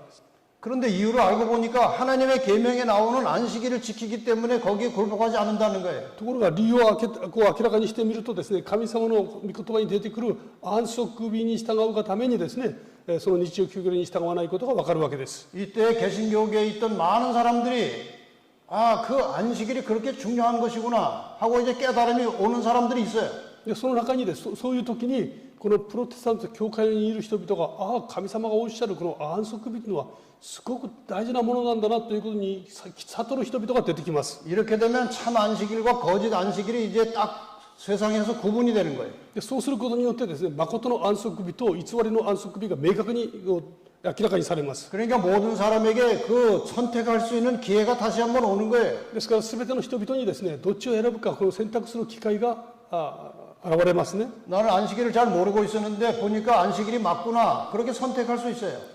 それまでには安息日ということの意味がよく分からなかったけれども、こういう意味があったんだなというふうに気づかされる時が来ますね。 지금 잘 몰라서 그냥 일요일에 예배 드리는 사람들이 많아요. 今はそういうことをよく知らないからですね、日曜日礼拝する人々も多くいます。 제가 요즘에 이제 유튜브 방송을 하면서 일요일 교인들한테 연락이 많이 와요.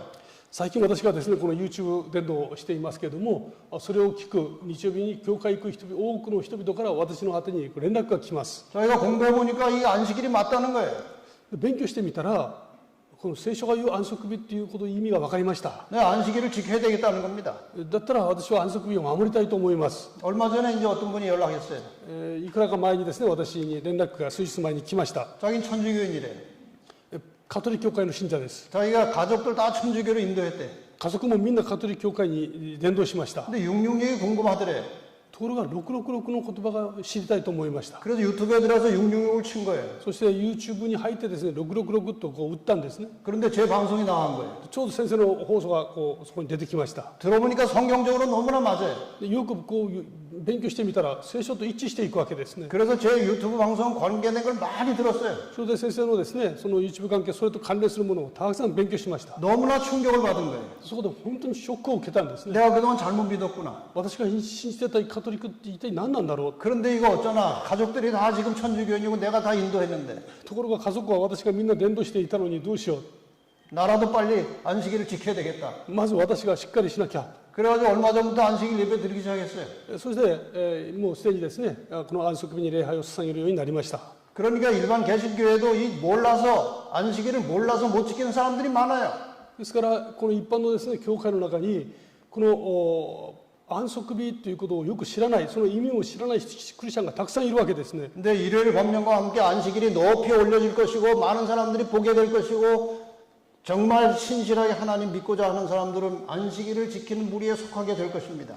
で日曜休憩日が出てきますとですね、その時初めてこの安息日を守る人々たちがこの表に出てくるようになりますし、この安息日の意味も明確にされてくるわけですね。そうすることによって多くの人々が改めてこの安息日の意味を知るようになります。 이렇게 안식일이 확실하게 드러났음에도 불구하고 계속해서 이제 일요일 날 예배를 고집하는 사람들이 짐승의 표를 받았다고 하는 거예요. このようにですね、安息日の意味とその聖書の大切なことが明らかにされているにもかかわらず、人々が安息日を守らない、 짐승의 표는 그때 받게 되는 것입니다. その人々がですね、初めて獣の印を受けることになります。 다시 한번 정리해서 설명하겠습니다. ちょっと整理をいたしますね。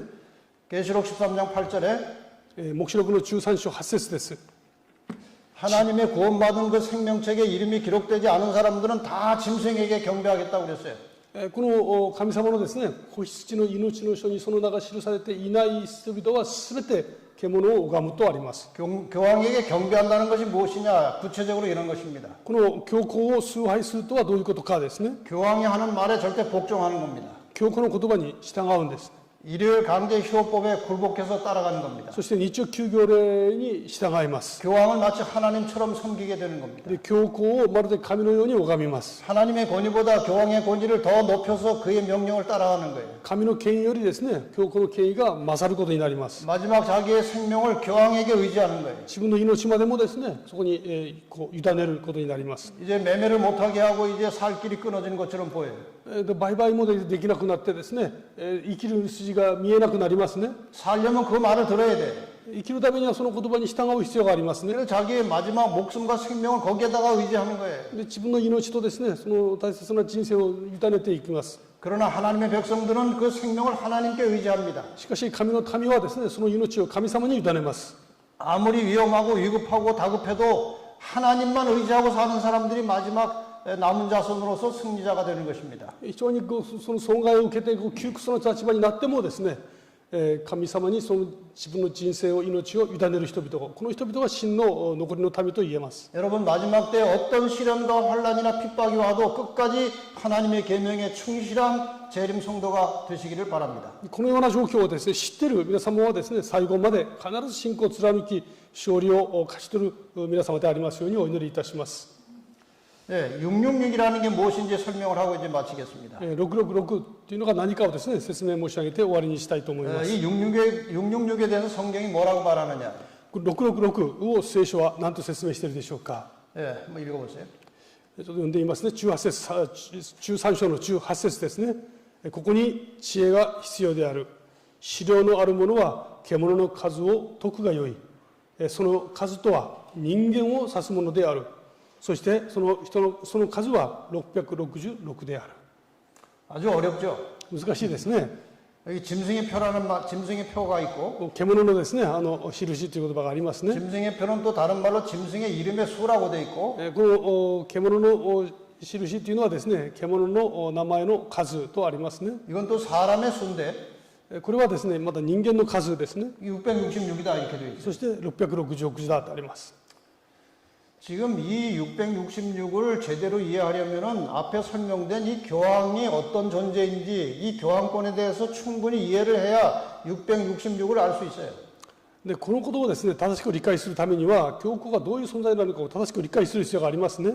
근데 666이 실제 수인지 상징 수인지 그것도 이제 혼란스러운 거예요.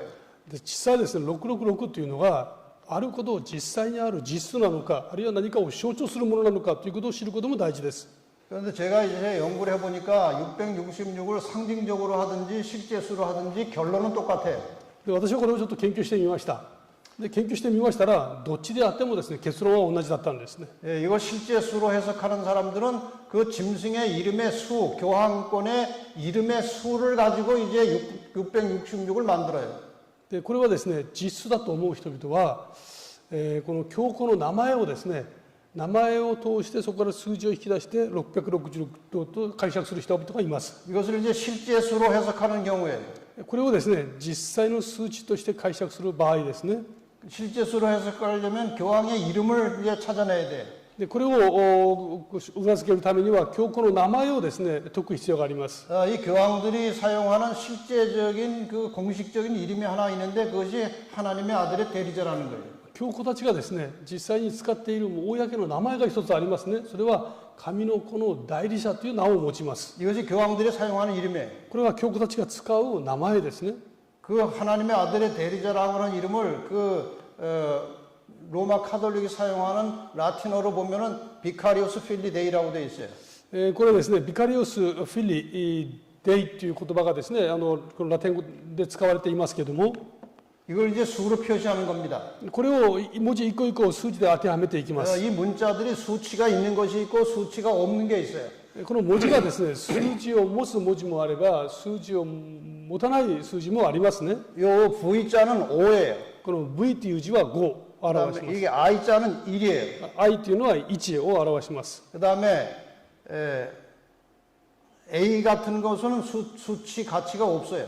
A とかですねこの他の数値を全く持たない数字もあり文字もあります。 R도 수치가 없어요. R もないですね。 C는 100이에요. C というのは100を表します。 1m가 100cm 그러죠. cm 할 때 C예요. 1メートルは100センチって言いますね。その C というのはセンチですね。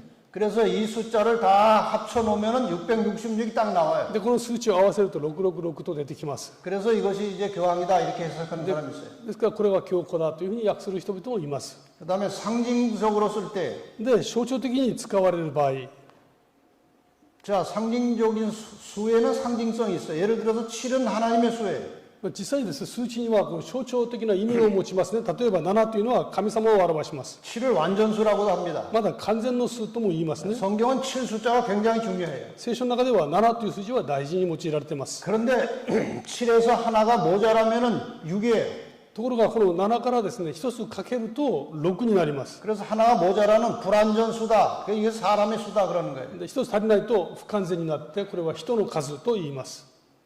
그런데 6이 3개가 겹쳐 있어요. ところがこの6がですね3つ重なっていますね。 근데 이 3이라고 하는 것이 무슨 의미를 갖는가 하면은 ところがこの3というのが持つ意味はですね 완전, 완성, 연합, 협력 그런 의미를 가지고 있어요. 完全、完成、連合、協力という意味を持ちます。この3という数字がですね。 그러니까 불완전한 수, 인간의 수 6이 3개가 모였다는 거예요. ですからこの不完全な人間の数が3つ集まったということを意味します、ね。 상징적으로 이렇게 풀 수 있어요. でこれは象徴的に解きますと 불완전한 인간들의 세력과 연합해서 하나님을 대적하는 교황권을 상징하는 것이다. 이렇게 결론이 나와요. 不完全なですね人間たちの数字これを合わせてですね、完全な神様に敵対する教皇権を象徴する。 그 다음에 이제 중요한 것은 이것입니다. 이것을 제가 요번에 새롭게 공부를 하다가 찾아냈어요. そして3つ目ですね。これを新しく見出したものなんですけども 이 666을 제대로 이해하려면은 교황권과 이 로마 교회의 정체와 뿌리를 우리가 좀 알아야 돼요. この666を正しく理解するためには教皇権とローマ教会の正体と本質を理解する必要がありますね。 이 로마 교회 탄생 배경을 잠깐 설명드리겠습니다. ローマ教会のですね誕生の背景です。 272년에서 337년 사이에 로마의 황제가 콘스탄틴이었습니다. 272年から337年、この時期にですねローマの法がコンスタンティヌスでした。 네, 그런데 이 콘스탄틴이 황제가 되었을 때 이 로마 안에 미스라고 하는 태양신교 사람들이 많이 살고 있었어요. でこの時代にですねミトラという太陽神を拝む人々がたくさんいました。 그 다음에 기독교인들이 많았어요, 로마 안에. そしてローマの中にもですねクリスチャンたちがたくさんいたんですね。 그래서 이 콘스탄틴이 이걸 어떻게 하나로 합칠까 그런 생각을 한 거예요. でコンスタンシヌスがですねこの2つをどうしてこの1つにすることができるだろうかって考えたんですね。 근데 기독교가 조금 더 나은 것 같아요, 자기가 볼 때. ところがこう見た時にですねキリスト教の方がこう統一性があったんですね。 그래서 312년에 자기가 기독교로 개종했어요. そしてなんと自分自らですね312年に自分がクリスチャンになっちゃうわけです。 예, 그래서 그동안 기독교인들을 많이 박해했는데 312년에 자기가 개종한 다음에 313년에 밀라노 칙령 내려서 박해를 끝내고 기독교의 자유를 줬어요. それまでにはですねこのクリスチャンたちを自らの手で迫害していたんですね。ところがこれを一つにするために自らが312年にクリスチャンになってそして313年にですねミラノ勅令を発令します。 그랬더니 기독교가 핍박을 받을 때는 막 연합이 돼서 더 막 투쟁을 하고 교회가 든든해졌는데 자유를 주니까 교회가 다 느슨해지고 타락해버렸어요. で実際に迫害を教会が受けた時期は、教会は迫害の前で屈しないという思いを持って教会全体が一つになりましたけれども、この直連によってですね、この自由が与えられますと、教会が一致というか信仰が緩んでいきますね。 그래서 이 태양신교를 섬기던 사람들이 기독교로 많이 들어왔어요 또. で実際この時ですね、この太陽神を拝む人々がたくさんの人々がキリスト教の中に入ってきました。 근데 태양신교는 어느 날에 예배 드리는가 하면은 일요일 날 예배 드려요. ところが太陽神を拝む人々はですね、日曜日に礼拝するわけです。 썬데이지요, 썬데이. サンデーですね。 그 당시 기독교는 토요일 날 안식일 예배 드렸어요. 当時キリスト教は土曜日礼拝をしていました。 그러다 이제 서서히 일요일 예배 드리는 것이 이제 습관이 됐어요. でこの時からですね、日曜日礼拝がこの教会の中か 그래서 ら、 321년에 일요일 휴업을 시켰어요. そして321年日曜休業令が発令されます。 그래서 가급적 다 일요일 날 쉬고 예배 드리자 그런 뜻이었어요. まあみんな日曜日は休んで日曜日礼拝する。 기독교 신은 하나님이었어요. このキリスト教の神様は、キリスト教の神はこの我々の神様ですね。 토요일 날 예배를 드렸죠. 土曜日礼拝しました。 그 다음에 태양신교는 일요일 날 예배 드리는 거예요. でこの太陽神はですね、礼拝日が日曜日です。 그런데 이 태양신 섬기는 사람들이 교회로 많이 몰려왔어요. 太陽神を拝む人々が大勢キリスト教の中に入ってきました。 그래가지고 이 교회 안에 태양신 섬기는 사람들이 많이 몰려 들어와가지고 수가 더 많았어요. 그 사람들이. でこの太陽神を拝む人々が教会の中にたくさん入ってきて、こっちの方が数がはるかに大きくなってきたんです 그래서 ね。 기독교가 타락하기 시작하고 이방 종교들이 들어오고 막 뒤섞이면서 교회는 이방신들이 함께 섞여서 공존하는 아주 복잡한 상태가 됐어요. でこの時ですね、教会の中にはあらゆる違法の教えが入ってきて、教会が非常に混乱するようになりました。 거기서 이제 카톨릭 교회가 만들어진 거예요. その中からカトリック教会が作られたんですね。 카톨릭 교회는 이렇게 만들어진 겁니다. カトリック教会がこのようにして生まれたんですね。 자, 이제 그림을 하나 봅시다. 絵を一つ見てみたいと思います。 이 카톨릭 교회의 문제는 교황 개인이나 신자들의 문제가 아니에요. このカトリック教会の問題はですね、教皇一人やあるいは信者たちの問題だけでの問題ではありません。 이 카톨릭 안에도 마지막에 진리를 깨닫고 구원받을 사람들이 얼마든지 있습니다. カトリック教会の中にもですね、終わりの時代にこの真理に気づき救われるべき人々がたくさんいるはずです。 문제는 이 카톨릭의 이 태생적인 문제예요. 問題はカトリック教会のこの誕生の背景が問題ですね。 잘 들어보세요. 카톨릭이 어떻게 만들어졌는지. このカトリック教会がどのように作られたかを知りたいと思います。 이제 로마에 기독교가 있었고, まあ、最初ローマの教会がありましたね。 그 다음에 이방신교가 있었어요. そして違法の宗教が多くありました。 거기다 로마 제국이 있었어요. そこにローマのですね、帝国があったんですね。 그러니까 여러분 천주교는요, 기독교하고 태양신 이방신교하고 로마 제국이 이렇게 한꺼번에 섞여져 가지고 카톨릭이 만들어진 거예요. ですからこのカトリック教会はですね、教会と違法のこの太陽神を含めたたくさんの宗教と、そしてローマ帝国の力、これが合わさって作られたんですね。 그래서 이 카톨릭의 모든 시스템과 제도는 로마 제국의 옛날 그 정치 조직하고 똑같아요. ですからこのカトリック教会のですね、運営の仕方というのはローマ帝国の力と全く同じです。 그 다음에 이방 종교의 풍습들이 카톨릭 안에 많아요. その中には違法のまあ風習とかっていうものがいっぱい入ってきてますね。 뭐 마리아를 신으로 하는 거나, マリアを神として拝んだりです 그 ね。 다음에 일요일에 예배 드리는 거나, 日曜日礼拝しますね。 크리스마스, クリスマスもそうです。 부활절, 復活祭もそうです 이게 ね。 다 이방 종교에서 들어온 것들이에요. 태양신 섬기는 こ 종교예요. れが全部ですね、この違法の宗教から入ってきました。 그래서 카톨릭은 이런 종교에서, 이런 배경에서 탄생한 종교이기 때문에 이 카톨릭은 태양신하고 아주 가까워요. ですからこのカトリック教会はこのような形で生まれましたので、太陽神ととても親しいんですね。 그래서 이렇게 태양신에 가까운 종교로 탄생했기 때문에 성경대로 신앙하는 기독교 성도들을 박해하는 거예요. ですからこの太陽神と非常に近いので、聖書の言葉通りにこう信仰を保つ人々はですね、やがて迫害の対象になっていきま 한 すね。 가지 증거를 제가 실제로 보여드리겠습니다. 一つですね、その実例を申し上げたいと思います。 여기 이제 이집트에 오벨리스크라는 게 있어요. これエジプトにありますオベリスクですね。 이 오벨리스크라는 것은 이집트에서 태양 숭배의 상징으로 만들어 놓은 기념비가 이 오벨리스크예요. この記念の塔ですね、これは太陽神を拝むことを象徴する記念として作られました。 그런데 이 오벨리스크를요, 그대로 이집트에서 만들어진 오벨리스크를 정말 그 얼마나 기술이 좋은지요. 요걸 그대로 하나 옮겨다가 교황청 앞에다가 세워놨어요. ところがこれをですね、全く同じようなものをこの教皇庁のですね、真ん中に作って建てて置いていますね。 여러분이 교황청 이 바티칸 성베드로 성당 앞에 가면은 이 오벨리스크가 하나 서 있어요. 実際バチカンのですね、このパウロ聖の教会の前に行きますと、このオベリスクがそこに同じものが立っています。 그런데 저 꼭대기를 보시면요, 십자가처럼 뭐가 하나 보이죠? ところがこの上を見ますと、この十字架のような丸いものが見えますね。 거기서 가까이서 보면 이렇게 생겼어요. で近くから見ますと、このような形になっています。 저 중에 중간에 있는 게 광채 이렇게 뾰족뾰족 튀어나온 것을 성광이라고 그래요. 성광, 거룩한 광채라 그 말이에요. ところがですね、この真ん中にこのなんかこう星のように出張っているそれをですね、聖なる光と言います。 옆에 이렇게 표시들이 다 나오는 거는 이건 태양신을 상징하는 거예요. でこの星のようにピクピク出ているのはですね、トゲのように出ているのはこれは太陽神を象徴するものなんですね。 이게 이제 태양신의 하나의 심볼이에요. 今見ていただいているのが太陽神のシンボルです。 그런데 이런 심볼도 있어요. 잘 보시면. よく見ますとですね、このようなものもあります。 속의 내용만 바뀌었어요. 십자가로. 中のですね、中身が変わっただけなんですね。 여기 IHS라는 말이 있죠. IHS という言葉が書いてあります。 저것은 헬라어로 이에수스, 예수라고 하는 말을 요약해 놓은 거예요. これはギリシャ語でですね、イエスという言葉の略字です。 예, 저 예수라고 하는 말을 요약해서 써놓는 것이 저 IHS가 예수라는 뜻이에요. このイエスという言葉をですね、略して書いた IHS ということはイエス様ですね。 태양신하고 예수를 섞어 놓은 거예요. 太陽神とイエスをこのちょうど混ぜて作ってあります。 그래서 이 로마 교회 성당에 가보면은 이런 표시들이 많습니다. でローマ教会のですね、カトリック教会に行きますとこのようなものがたくさんあります。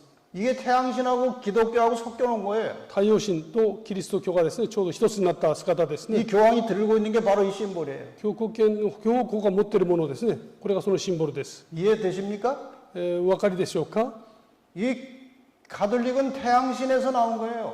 ですからこのカトリックはですね、太陽神と一つですね、一つになっていますね。 자, 이제 666을 다시 한번 제가 설명드리겠습니다. 666をもう一度ですね、申し上げます。 여러분 이런 건 잘 모르시겠는데 마방진이라는 게 있어요. 皆さんあまりよくお分かりにならないと思いますけども、これ魔法陣っていうんでしょうかね。 이것은 이제 앞에 마자는 마술할 때 마귀할 때 마자예요. この魔というのはこれ悪魔の魔ですね。 이 마술적으로 정사각형 안에 숫자를 배열한다 그런 뜻이에요. 魔法的にですね、四方形に数字を並べるという意味を持ちます。 이 마방진이라고 하는 것은 점성술이나 명상, 점치는 데 사용된 하나의 그 숫자판이에요. この占い師だとかですね、よく使うときに用いるその数字ですね。 이게 3차 마방진, 4차 마방진 그런 게 있는데요. 3時、4時というのはそういうのがありますけども、 예를 들어 3차 마방진은 위로 3칸, 아래로 3칸 하면 이제 9칸 속에 숫자를 집어넣는 거예요. この3つの魔法陣というのはですね、3つの数字、右に左にこうやって9の隙間を作ってそこに数字を当てはめるようなものだそうです。 근데 그 숫자를 잘 배열하면요, 이렇게 해도 똑같고 이렇게 해도 똑같고 대각선으로 똑같아요. 숫자가 합쳐진 숫자가. ところがですね、この数字の並び方がうまくやればですね、右の合計も縦の合計も斜めの合計も同じようになることがあるんだそうです。 그런데 이 마방진에 따라서 다 별이 다 붙어 있어요. こ 하나씩. れがこの魔法陣によって一つ一つ星がついています。 3차 마방진은 토성이고 3次魔法陣は土星、 4차 마방진은 목성이고 4次魔法陣はその木星、 5차 마방진은 화성이고 漢字が間違えました。木星、それ5次 6차 は火星、 마방진은 태양이에요. 6次は太陽。 이렇게 다 별들이 붙어 있어요. つまり全部 마차마다. それぞれですね、星がついています。 자, 4차 마방진을 잠깐 봅시다. 4次のですね、魔法陣を見てみたいと思います。 4칸, 16칸 속에 このちょうどですね、4マスずつこの隙間ありますね。 1부터 16까지를 다 배열을 하면 それぞれマスがあってですね、1から16をうまく入れていけば、 이렇게도 해도 34고 이렇게 해도 34고 이렇게 해도 34, 다 34가 나와요. どっちの合計を合わせても全部34という数字が出てきます。 그래서 다 합쳐놓으면 136이에요. 全部合わせると136ですね。 5차 마방진 화성인데 これは5次魔法陣ですね。 25개 숫자를 잘 배열해 놓으면 65, 65가 또 나와요. これをですね、25個の数字をうまく配列すると、全部合計がですね、65になります。 다 합치면 325가 나와요. で、全部合わせると325です。 6차 마방지는 태양입니다. で、6次魔法陣はですね、太陽ですね。 6차 마방지를 이렇게 하나씩 해서 66이 36가지를 다 이렇게 배열하면 말이에요. これをマイクワイにですね、こう、配列しますと、 111, 111이 나와요. 전부 全 다. 部合計が111というふうになります。 합치면 666이에요. 合計すると666になりますね。 그러니까 666은요, 태양신에 상징하는 숫자예요. ですから、ここで言いますと、666というのは太陽神を象徴する数字ではあるということです。 이 짐승 교환권은 태양신과 연결되어 있어요. ですから、獣のですね、獣は太陽神と関連があるんですね。 그래서 그 이름의 수를 666이라고 한 거예요. でその名前が666と。 그래서 결론을 내립니다. 666은 무엇이냐? 666は何なんだろうか。 666을 실제로 만들어서 사용하든지 これを実質として考えようとも、 이것을 상징적으로 적용하든지 あるいは象徴的に当てはめても、 그것은 첫 번째 짐승을 가리키는 것이 확실합니다. 最初の獣を表すものであるんですね。 그리고 그 첫 번째 짐승은 하나님을 대적하고 배도하고 타락한 인본주의 신앙을 주도하는 로마 교회 조직체 혹은 교황권을 가리키는 것입니다. そしてこの第一獣はですね、神様に敵対する。そしてこの堕落した人間第一主義的な信仰を主とするローマ教会の組織。 그래서 결국 이 교황의 권세에 온 세상이 다 경배하게 될 날이 곧 올 것입니다. そして全世界の人々がですね、この竜に崇拝する、屈する時期が間もなく来るということを表しますね。 짐승의 우상에게 경배하지 않은 자는 다 죽이려고 하는 그런 명령도 떨어질 수 있어요. そしてこの獣を拝もうとしない人々にはですね、殺させたという言葉が記されています。 이 마지막 시대에 짐승의 우상이 세워지고 경배하도록 강요될 것입니다. 終わりの時代にですね、この獣の像が建てられ、そしてそこに拝むように命じられる時が来るでしょう。 그런데 느부갓네살 왕 당시에도 똑같이 우상을 세워놓고 절하라고 하는 명령이 떨어졌어요. ネブカドネサラ王の時代にもですね、偶像を建てておいて、そこに全ての人々が拝みなさいという命じられた時代がありました。 사람들이 다 엎드려서 절했어요. 人々がみんなですね、 절 안 하면 죽으니까요. みんなそこに屈して祈りました。なぜかというと、そうじゃなければ殺されましたから。 근데 다니엘 세 친구는 서 있었어요. ダニエルの3人の友人は立っていました。 왕한테 잡혀갔어요. 王に捕らえられていったんですね。 왕이 이제 다시 한번 기회를 주려고 합니다. 王はですね、もう一度機会を与えます。 왕이 우리를 풀불에 집어넣으면 하나님께서 우리를 건져내시고 그리 아니하실지라도 우리는 절 못합니다. 王様、私たちがその火の炉の中に投げ込まれても神様は私たちをお救いになることができます。 왕이 화가 나서 그냥 불을 7배나 뜨겁게 했어요. たとえそうでなくてもそれに屈することはしません。 그 풀문불에 집어넣었어요. 王はですね、彼らを火の中に入れちゃいました。 셋을 집어넣는데 넷이 왔다 갔다 하는 거예요. 3人入れましたけども、その中にいるのは4人なんですね。 예수님 옆에 계셨어요. 人の子がそこにおられました。 보호하신 것입니다. 彼らを守ったんですね。 왕이 드디어 고백합니다. 王は告白します。 하나님 밖에는 다른 신을 섬기지 아니하며 그에게 절하지 아니하는 종들을 구원하셨도다. 神様はですね、神以外のものに仕えたり拝むことをしない、拒否した人々を救い出した。 이 마지막 시대에 짐승의 우상이 다시 세워질 것이에요. この終わりの時代にですね、獣の像が立たれるでしょ 모든 사람들이 그에게 굴복해야 될 때가 올 것입니다. う。多くの人々が、全ての人々がこの前で屈しなきゃならない時代が来ると思います。 굴복하지 않으면 죽을 수도 있어요. それに従わなければ命を奪われることすらあるでしょう。 다니엘 세 친구가 그 경험을 한 것입니다. ダニエルの3人の友人はまさにそれを経験したんですね。 다니엘 세 친구가 목숨을 걸고 거기 경배하지 않았어요. しかし命を懸けて屈しませんでした。 풀문불 속에 들어갔어요. 投げ込まれたんですね。 주님이 보호하셨습니다. 主が守られました。 마지막 때도 마찬가지예요. 終わりの時代も同じことが起きます。 온 세상이 교황의 힘에 굴복할 수밖에 없는 때가 옵니다. 終わりの時代にですね、全ての人々が教皇の力に屈しなければならない時代が来るでしょう。 여러분 그런 일이 벌어질 때 다니엘 세 친구처럼 굴복하지 않고 하나님을 의지하시기 바랍니다. そのような時が来ましたならばですね、ダニエルの3人の友人のように神様に頼る皆様になることを願っています。 하나님께서 우리를 지켜주실 것입니다. 神様は必ず守ってくださいます。 하나님께서 우리를 구원하실 것입니다. 神様が救い出してくださいます。 여러분 이렇게 해서 하나님 의지하고 하나님 안에서 승리하는 마지막 성도들이 되시기를 바랍니다. このようにですね、神様に頼り、神様の中で勝利する皆様になることを心から願っています。 기도하고 마치겠습니다. お祈りをして終わりにいたします。 하나님 아버지 감사합니다. 神様、大事な真理を感謝いたします。 이렇게 예언을 통해서 우리가 닥칠 일까지 자세하게 가르쳐 주셔서 감사합니다. 予言の言葉を通して終わりの出来事を映してくださって感謝いたします。 이 마지막 때를 대비해서 우리 모두가 다 준비하게 해주시고 この終わりの時代に良き備えをなすことができますように、 하루하루 굳건한 믿음을 가지고 하나님 말씀에 즐겨 순종하는 성도들이 되게 하여 주시옵소서. そして神様の御言葉に従って真理の道を守り抜く皆様でありますようにお祈りいたします。 이 마지막 시대에 어떤 시련과 어떤 핍박이 올지라도 굴복하지 말게 하시고 この終わりの時代に観覧とまた迫害があろうともそこに屈することがないように導きください。 또 짐승의 우상에게 경배하지 않도록 지켜주시고 そして聖書が言う獣のこの印を受け獣に屈することがないように助けてください。 다니엘 세 친구처럼 우리를 구원하여 주시옵소서. この3人の友人のように勝利を得ることができますように助けてください。 예수님의 이름으로 기도합니다. イエス・キリストの皆によってお祈りいたします。 아멘. アーメン。